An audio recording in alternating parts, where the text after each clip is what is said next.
All right, so we are putting the props back on the R985, and I was going to go through a few points that we need to explain in case we have to do this again and we can remember how we did it. So the first thing is putting the hub on here and torquing it down. We did that at 720 pounds or 700 pounds somewhere. I think, what is it, John, between 7 and 7? Between 250 and 720. No, the actual prop. 720 for the hub. Yeah, 720 for the hub, and then it was 120 for this part. Yes. And then the only thing about this is that when you torque, this thing has a pin that goes through, and it has to go through this nut. It goes through this collar that you see here, and it also goes through this hub. So when you line this up, you've got to make sure you get the hole good and lined up so that all three of them go together. So you torque this hub up to 120, and then you turn it, whatever you have to turn extra to get over here to this part of the safety.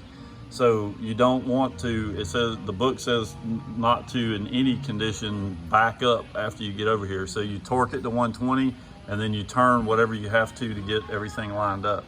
And this is this is a rejected one, but this is the safety that plugs in, and again, it should go through this piece and the hub here to lock all of that together. So once you put this on, the next step is that you take the dome. And so the dome in our case, and I'm not going to go through the alignment, but essentially this was 11 degrees and 86 degrees is where everything is supposed to be lined up.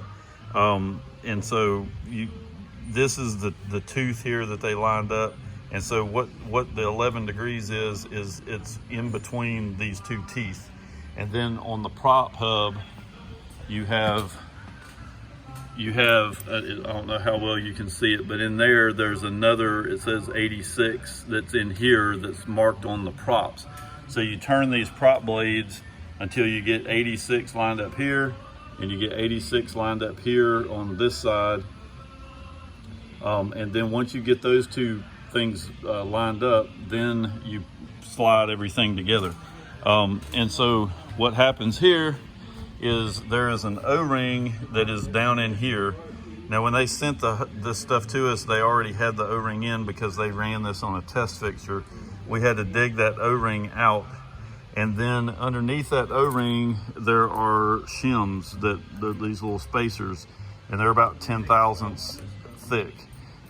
This shim up here is about 15. And so what you do is you take that O-ring out of the thing, and then you put this onto the propeller and torque it to about 200, what was that, 200 pound or 100?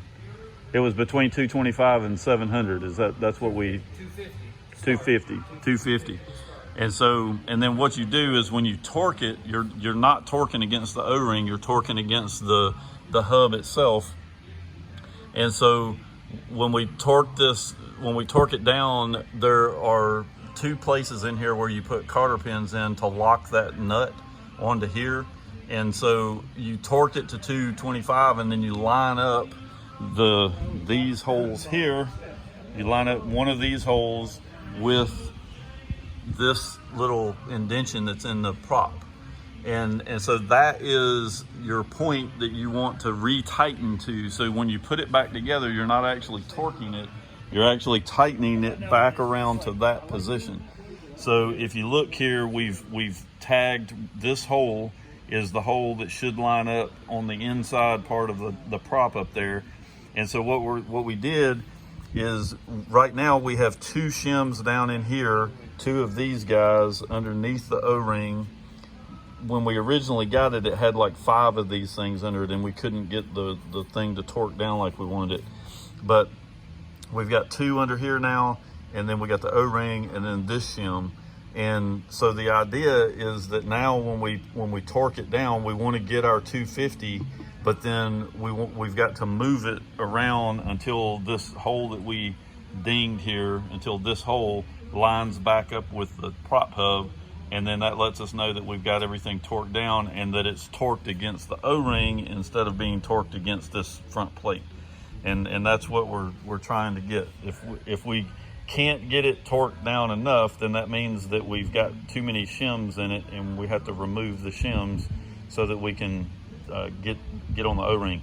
Another thing is, if you torque it down and you end up torquing this before you get to the O-ring, then you need more shims in the bottom of this, so that, because what the idea is, you don't want to torque against this now.